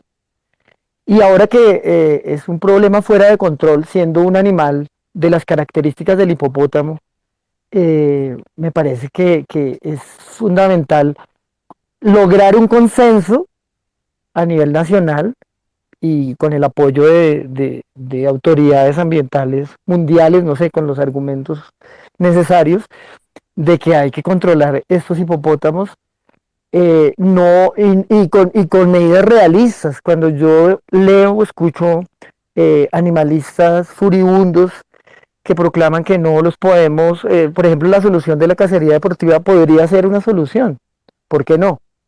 Pero cuando proponen, no, tenemos que capturarlos a todos y esterilizarlos, eso no es realista. ¿Cuál es el costo de esterilizar un solo animal? ¿Quién va a asumir ese costo? Y mientras tanto, el ecosistema sigue sufriendo el impacto de una especie invasora. Entonces, yo quisiera sumarme a cualquier esfuerzo de acción ciudadana en el sentido de convencer a la ciudadanía de que tenemos que tomar acciones pronto, porque ya sabemos que la burocracia es lenta, pero no podemos, no sé, para traer a colación un tema que no tiene nada que ver, embarcarnos en otro metro de Bogotá. Gracias. A ti, Javier, siempre es otra visión que importa, desde la comunicación, desde las ciudadanías libres. Ahorita alguien dijo algo que me llamó la atención. Nosotros los biólogos y los otros los civiles. Me acordé del compañero de Notitíteres. Nos hubiera dicho civiles, civiles, aquí todos somos civiles. Y es importante que entre nosotros civiles empecemos a hablar de estos temas a mayor profundidad. Entonces, el compromiso esta vez, Natalie, estoy procurando cumplirlos muy juicioso, es robarme pedacitos de esta grabación. Por ejemplo, el pedacito donde hablaste de las fake news y publicarlos de manera independiente. Entonces lo voy a hacer con la autorización de ustedes, ¿les parece? Sí, por mí no hay problema. Eso me tomó unos días porque hay bastantes cosas que hacer, pero vamos a ir sacando de estos temas productos, pequeños productos. Ya me di cuenta que si los cuelgo largos, porque eso lo venía haciendo, no los ve nadie. Entonces toca ponerse en la tarea de pequeña selección y tema. Y lo mismo, si ustedes pueden llegar a tener el momento, la disposición, el tiempo, quien lo haga, estos espacios quedan grabados un mes. Entonces también pueden utilizarlos para difusión, porque sí se dicen cosas muy interesantes. Yo voy a intentar hacer más eso, sino que pues, se necesita más tiempo. Gracias, Javier, porque sí es importante pues que cada uno pueda contribuir a su manera. Yo tengo una sugerencia, sería clave organizar una expedición al terreno e ir a mirar qué es lo que está pasando, es decir, poder estar cerca, conversar con las personas afectadas. Yo sé que eso suena antropocéntrico, pero pues las personas son las que hablan, pero también recolectar evidencia del impacto ambiental de los hipopótamos, es decir, poder tener evidencia audiovisual de cómo esta especie invasora está afectando el ecosistema. Y me sumo a esa expedición, cuenten conmigo. Bueno, eso es lo que está haciendo la comisión del Humboldt y el Instituto de Ciencias Naturales y ellos desde octubre, ¿no? Ya hicieron la primera fase, que fue lo que llevó a a la declaración, bueno, a la próxima declaración como especie invasora, y va a haber una segunda fase, según tengo entendido. Pues yo no conozco muchos detalles de eso, pero hasta donde sé, por lo que se ha dicho al Ministerio de Ambiente y todo eso, ellos ya están como trabajando en eso, ¿no? También mirando con las comunidades, tanto las que se benefician como las que están afectadas y todo este asunto, ¿no?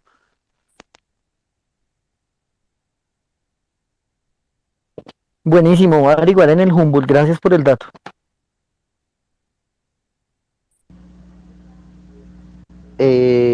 Damos la bienvenida a Camilo, que lleva esperando un rato. ¿Cómo está? Muy buenos días.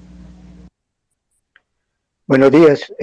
Yo creo que ya todo está hecho. Quiero agradecer el espacio y especialmente a Natalie, a Jorge, a Rafael, a Juvelas, a Ana María, que se han tomado el tiempo y el esfuerzo de compartir su conocimiento para que quienes solamente somos ciudadanos preocupados por el entorno y la naturaleza podamos entender la problemática. Creo que hay tres cosas ahí como ya puntuales que se deben dejar claras. Las normas, los procedimientos y las instituciones encargadas de hacer los trabajos de campo, las evaluaciones, tomar decisiones y ejecutarlas, están. Es un tema de paquidermia estatal, todo toma mucho tiempo y todo parte de algo que es claro y es la voluntad política. Siempre quien toma esas decisiones debe tener la voluntad de hacerlo. Eso en muchos casos va a implicar detractores, enfrentar problemáticas, pero al final son las instituciones las que deben tomar esas decisiones.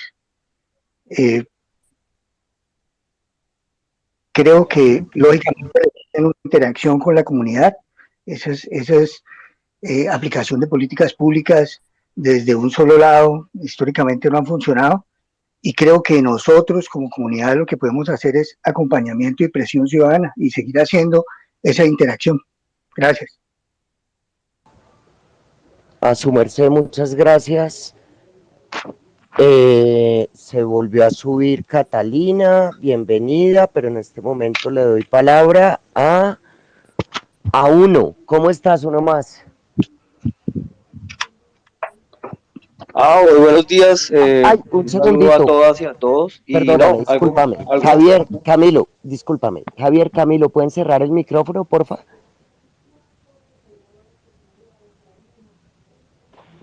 Vale, gracias. No, algo muy concreto, darle las gracias por el espacio. Estamos aprendiendo acerca de, pues, de una de las tantas problemáticas que tiene, pues, la nación colombiana, y muy importante, pues, sus aportes y el espacio. Estamos aprendiendo un poco más acerca de este tema. Muchísimas gracias. Un saludo a todos y a todas.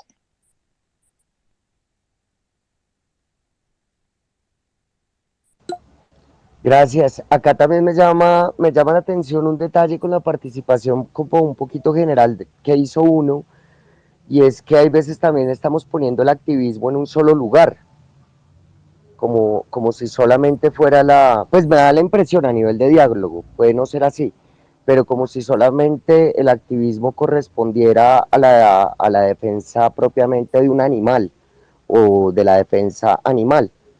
Creo que también acá hay activismos que convergen con luchas de otro tipo, digamos más extensas, más relacionadas con decisiones de comités de ética, argumentados, desde la racionalidad propia de las distintas disciplinas. Entonces creo que también se convergen los activismos y que no hay que categorizarlos. Esto también nos puede servir para evitar esas molestias que se tienen con el diálogo y caer en las ofensas que siempre quedan al límite de la amenaza, cosa con lo que abrimos este espacio y siempre nos va a importar la vida de la gente que está en terreno y que está proponiendo las cosas para bien. Entonces, ya dicho eso, quería decirlo hace rato, ¿quién está arriba? Alejandro, ¿cómo estás? Hola a todos, buenos días, gracias por la oportunidad. Y solo quería comentar respecto a lo que Natalie dijo, que ella no veía la cacería como, como una actividad viable. Yo siento que para mí es lo más viable que podemos hacer, porque yo en este momento estoy estudiando en la Universidad de la Florida, aquí en Gainesville, y uno de los fuertes grandes de UF es la conservación y el uso sostenible de la diversidad en África. Y por un buen tiempo ya he estado preguntando con expertos, realmente expertos muy, muy duros en temas de conservación. Les pregunté, oiga, ¿qué vamos a hacer? Y lo mejor, o sea, nosotros sabemos que en Colombia todas Papá, las organizaciones de conservación están, o de temas ambientales, no tienen suficiente financiación. Pagar por matar un hipopótamo nos puede traer 20, 30 mil dólares por cabeza, y la gente que caza tiene mucho billete. Y una cosa interesante que de hecho aprendí no hace mucho, es que yo iba a hacer mi proyecto de grado en África. Le iba a hacer una reserva que tiene las mejores, una de las mejores poblaciones de animales en Kenia. Y, oh sorpresa, ahí se puede hacer cacería sostenible, y lo pueden hacer porque la cacería les da plata para pagarle a los biólogos, a los ecólogos, a los veterinarios, a todo. Entonces, esa inyección siento que sería clave tanto para Colombia como para acabar con ese problema.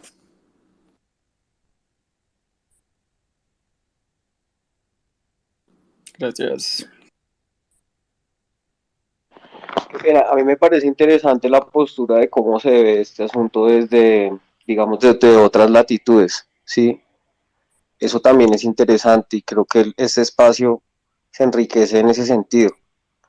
Yo considero no ser un experto, pero pues considero que en algunos lugares sí puede ser sostenible la caza y estas actividades, ¿sí? Pero en función de, pues, del número de ejemplares de cada especie y pues que estén consolidadas sobre un territorio, ¿sí? O sea, cuantitativamente, ¿sí? Eh, no sé si eso sea una opción para Colombia, ¿sí? Pero es importante también eh, ver cómo se está viendo este tema desde otros lugares, ¿sí? Eh, yo quería aportar esto, ahorita se me viene un poco como a la mente este tema, y es en función de, pues las especies invasoras están sobre un ecosistema, ¿verdad? Y los ecosistemas, los grandes ecosistemas que albergan pues un montón de vida y de una multiplicidad de formas de vida están siendo amenazados, como la Orinoquía y la Amazonía colombiana.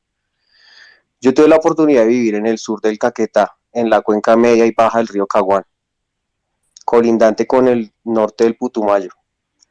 Y en algunos centros poblados es muy común, cuando uno se inserta dentro del territorio, ¿sí?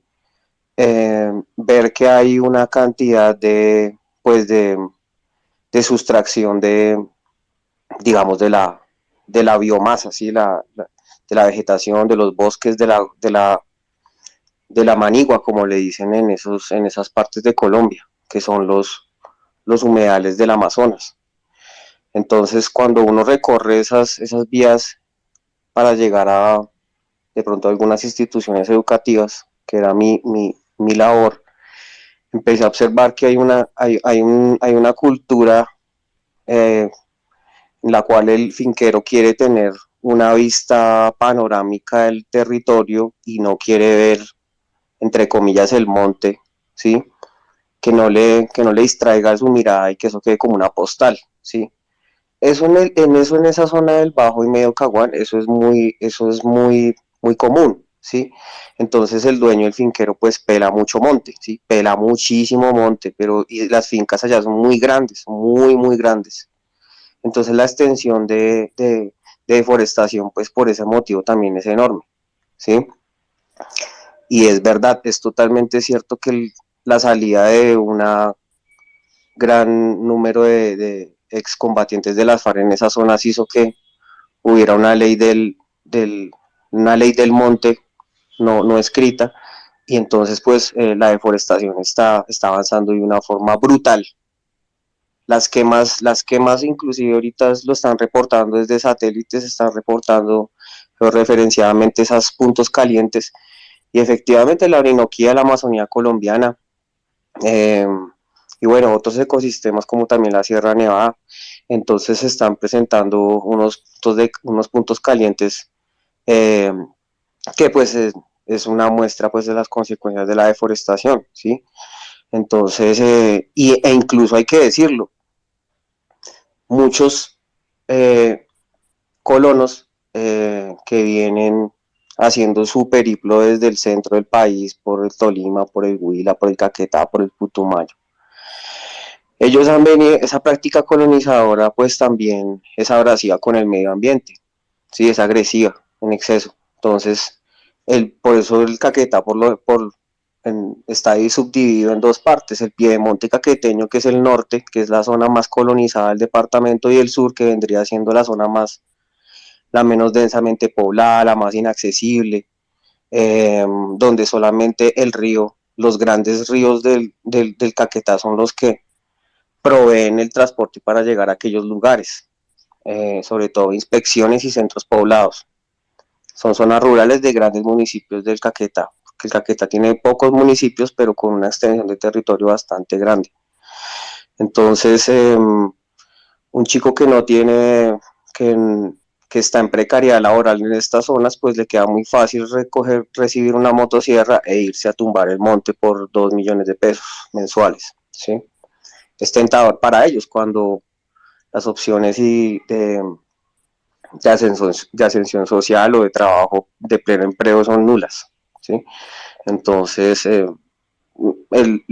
transversalizo este tema es muy importante, sino que lo transversalizo hacia otros fenómenos sociales, económicos, incluso pues del orden público, ¿no? Estamos hablando también de la consolidación de las fuerzas en el territorio y cómo a través del territorio y a través del control de los mismos se ha ejercido pues el poder desde, desde muchos actores. Entonces, pues ese era como mi aporte. A veces quisiera saber, termino con esto, quisiera saber por qué algunas organizaciones como la WWF insertan algunos profesionales en campo para georreferenciar la producción de semillas y la producción de frutos amazónicos en algunos casos en la Amazonía. Sí, me causa mucha curiosidad el hecho de se está georreferenciando todas las especies vivas en Colombia. Muchas gracias.